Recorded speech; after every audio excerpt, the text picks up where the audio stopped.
is.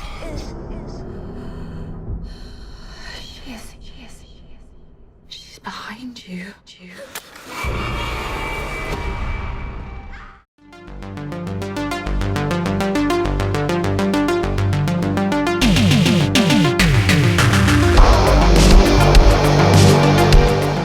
We are talking The Ghosts of Borley Rectory.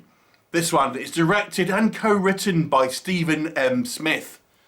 Smith actually directed another Borley Rectory movie some years ago, that one called The Haunting of Borley Rectory. Although these two movies aren't connected, there is actually a character that does appear in both movies, that being Harry Price, a real-life famed paranormal investigator of the past here in the UK that did indeed investigate the real Borley Rectory. Now, in case you are unfamiliar with that particular name, Borley Rectory at once upon a time was described as the most haunted house in the UK. It burnt down just before the Second World War, but up until that point there were many records of ghostly goings on.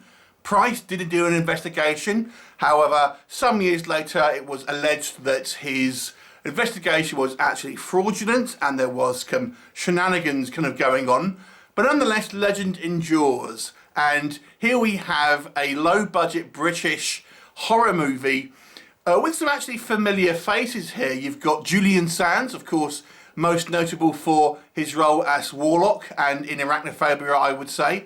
You've also got one-time Doctor Who Colin Baker and even an appearance from Toyah Willcox. So as mentioned, this is a lower budget British movie and it plays a lot like a lot of these kind of low budget British movies that we've seen in recent years. A slower burn, almost BBC style literature type of movie. Now there's one thing that we've seen a lot of in recent years, a particular type of villain that has popped up in a variety of media. Because of the success of the Conjuring movies, we have actually seen demonic or haunted nun movies come up through the kind of these last couple of years and be very popular as a kind of a subject matter for, you know, horror movies. So it's no surprise here we have yet another one. However, this one is actually based on some evidence because one of the spirits that was in the Borley Rectory kind of mythos is a ghostly nun. Now, as I've mentioned, the story focuses on the character of Harry Price, a renowned paranormal investigator. He and his team decide they want to check out Borley Rectory, and the locals are initially kind of somewhat hesitant, but they decide to let the kind of like this investigation happen. So Price, along with his team, soon discover that this demonic nun may well not be the stuff of legend. What'll happen? You'll have to watch the movie to find out. So let's discuss what works. Okay, so as mentioned, this is a slow burn, low budget British horror film. It plays very much like a kind of period drama that you kind of see here on the BBC in the UK. Lots of kind of like discussions in rooms, as is the case with many kind of low budget films. I've made comment on that before. Conversations in rooms, but nonetheless we have some, you know, good attempts here at some period kind of costuming, period kind of like, you know, architecture and stuff like that, and I think that kind of the external shots do make for a good substitute for the real kind of Borley Rectory. And I do have to say it does kind of capture the essence of the time. I think it does a good job of making you believe that this is, you know, these are kind of like characters from our past, down to the kind of the way they speak, the costuming, and the kind of the characterization between them. So I thought the cast and the kind of the creative team did a good job here of capturing that kind of essence of you know, Britain in the kind of the 1930s era.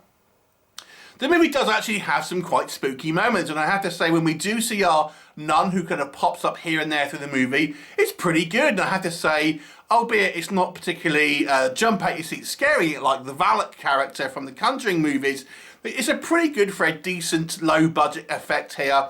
And does look kind of, you know, horrific. And you can imagine if you were to kind of see this thing in a kind of a real setting, you genuinely would be pretty damn terrified.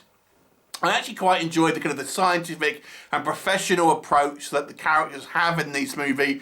And I have said before, one thing that bothers me is when you have characters who act in a particular profession, but all they seem to do is act unprofessionally. It kind of bothers me. So I like to see depictions of professionals in their field, whatever it might be.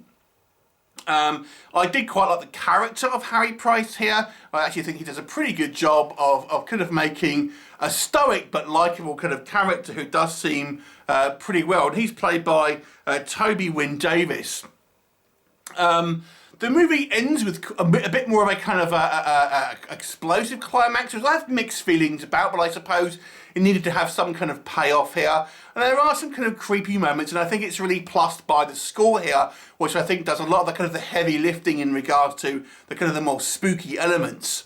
So again, if you like the kind of the period drama, think Downton Abbey, The Crown, but with kind of low budget kind of ghosts, then this may well be your kind of movie. Okay, so let's talk about maybe what doesn't work here. As mentioned, this is a low budget film, and it does fall kind of traps into what these things do. As I've mentioned, there is a lot of conversations in rooms, a point that I have pointed out in many low budget films, particularly from The Asylum. It's a way to kind of pad out the running time to a feature length without having the burden of kind of effects heavy shots here, or set pieces involving kind of like lots of wide angles and things like this. So the movie does have a modicum of being a little bit dull sometimes, because there is so many kind of conversations. A lot of it, to be honest with you as well, I felt wasn't pertinent to the actual plot. So you do feel sometimes these dialogue scenes do seem rather kind of like they're padding, and you kind of have these kind of more somewhat pointless kind of conversations between characters, or ones that seem, unnecessarily kind of drawn out. And you kind of just want the kind of the progress to kind of happen a little bit more here.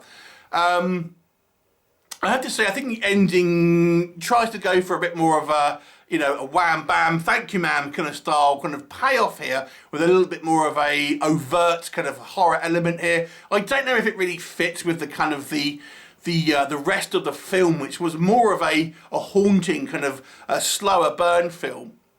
I have to say, I think the cinematography could have been a little better here. I feel at times this set that they were using on the location was a little bit too well lit, and kind of undercut some of the kind of the more creepy elements that could have been established here.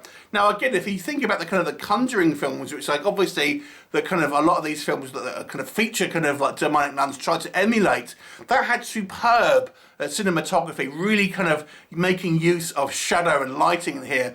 Here it just feels a little bit kind of too well lit, and kind of at that point doesn't feel particularly kind of creepy at times, I have to say. The acting is somewhat of a mixed bag, I will say. There are some performances that I actually think were pretty well done here, and we do have a smattering of recognisable names.